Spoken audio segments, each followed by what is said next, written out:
Ladies and gentlemen, greetings and salutations. Welcome back to the Gaming Emporium. As always, my name is Kluger, and I thank you so much for hanging out with me.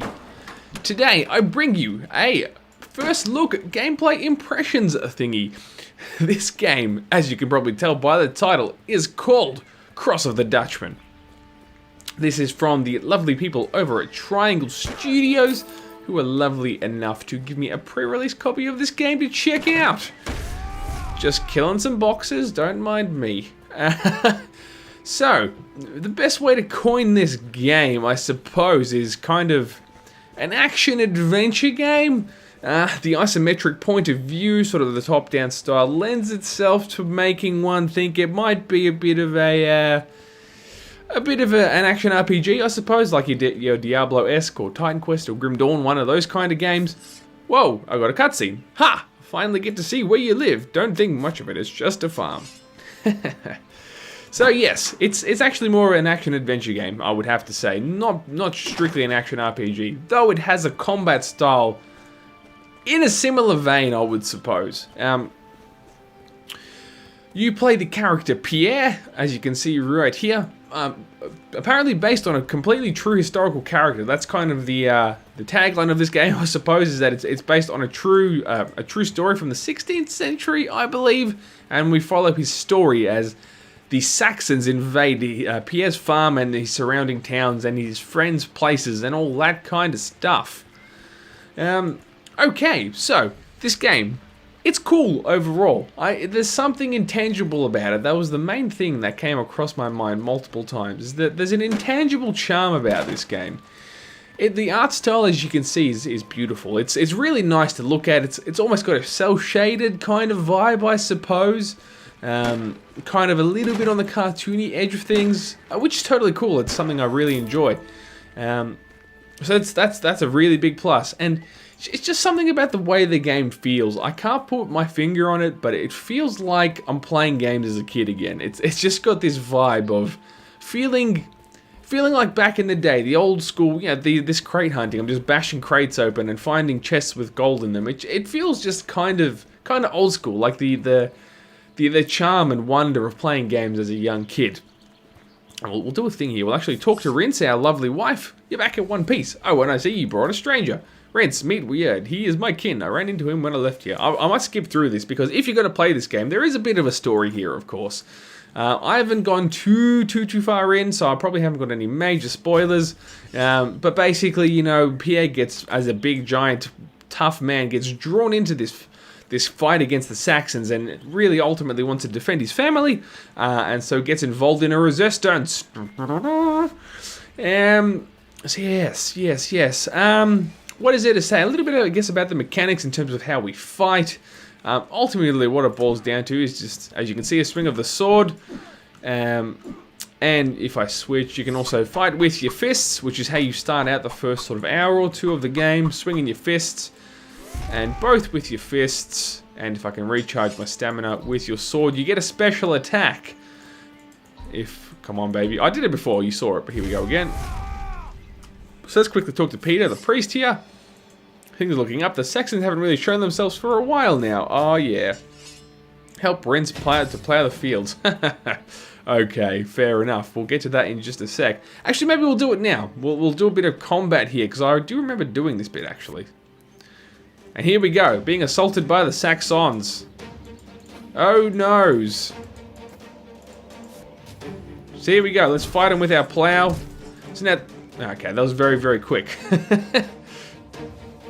But yes, here we go. The quick thing to talk about is the cutscenes. They're very simplistic. They're a bunch of still scenes, really, for the most part, but they do this cool panning thing, as you can see. I really like it. It looks really cool. Triangle Studios are an indie dev and so can't afford, of course, well, I would imagine they can't afford fully blown, crazy, super cool CGI because that costs millions and millions and millions of dollars. But the art style, whichever artist they've got, did a really cool job. Those things look very slick, I have to say. So we'll just go through this dialogue very quick. Grab my sword. Now, you only saw a little bit of the combat there, but this is one of the, I suppose, the more negative points. to the game is that the combat is not as in-depth as you would imagine. That is effectively the crux of it. You click, you point and click, and you kill stuff. That's all there is. That is effectively all there is to it. You have a main normal attack and then a power-up attack, which you can customize a little bit by going to a blacksmith. You can buy alternative special attacks, basically. Got to talk to people, apparently. Are you a person I need to talk to? I wasn't hurt, indeed. Where's Weird gone? But yes, as you can see, the combat's not crazy in depth. You know, you would imagine... are we getting attacked? No. You would imagine there'd be more to it, I suppose. You can only use one special attack at any given time. Oh, we got a timed quest. Yeah, you can only use one given special attack at any time. It's not like where you can short key. Here we go, a bit more of the combat. You can't hotkey lots of attacks at once and that sort of thing. Which is, I suppose, just a little bit unexpected. It's not a game breaker, I suppose, but it's basically this as so far as I've experienced. I haven't finished the game yet. I don't know if it changes, but that's the crux of how that goes. Another, I suppose, slightly more negative thing is to do with the adventuring style of the game. It is coined as an adventure game, and there is that element to it. That being said, it's not crazy in depth. You're more... I'm trying to make sure it doesn't sound too negative, because it's not... Oh, this is a sneak element here. Okay. This sneaking thing does come up from time to time. You kind of have to just dodge the the lanterns that these guys are carrying. Now, what was I saying? Yes, the adventuring is not crazy in depth, I suppose. Most of the time you are effectively following a... You're following a quest marker. There's not much else to it besides that. And the towns are pretty... Like, the different sections are pretty close together. They're not vastly spread out. So you don't feel like you're part of a big, sprawling landscape, I suppose. I got caught. Okay. So when I heard the term adventure game, I thought this big, wide, cool thing with lots of little nooks and crannies to discover. That may be my fault as opposed to the games. Maybe I had the wrong impression. But that's the vibe I got from the game when I expected to pick it up for the first time. So I suppose all the makings of a good game are there. They just, to me, feel a little bit on the incomplete side. They could have done a little bit more with the combat. They could have done a little bit more with the adventuring kind of component to it. Again, I haven't finished the entire game, so maybe it changes as you go along, but that's just been my experience thus far. A couple of sort of on the negative side there. That being said, I probably feel like this game is still worth your time and your money, of course. Like I said before, that it's got that intangible vibe to it where it just kind of draws you in, and you just kind of want to know what's going on in the story.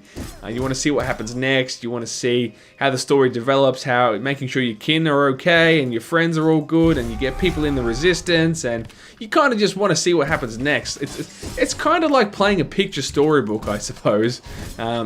Nothing ever gets crazy in depth in terms of the mechanics. You don't ever really feel like you're in huge amounts of danger, at least so far. But you still just want to play on and see what happens. You want to keep going through the game and discover what is to be next. Okay?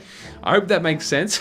I'm rambling a little bit here, but that's okay, because I have a charming voice, of course. So yes, definitely check this game out. I would say it's more than worth your time. I will leave links down below in the description so you can check it out for yourself and have a great time with it. On that note, ladies and gents, I will go. I'll try to keep this on the shorter and sweeter side. Please do leave any comments below if you've had this game for yourself, or rather tried this game for yourself. Let me know what you think. Feel free to like the video as well, of course. I certainly won't hold that against you. But, ladies and gents, that's all for me for now. From me for now. My name is Kluger, and I hope to see you again soon.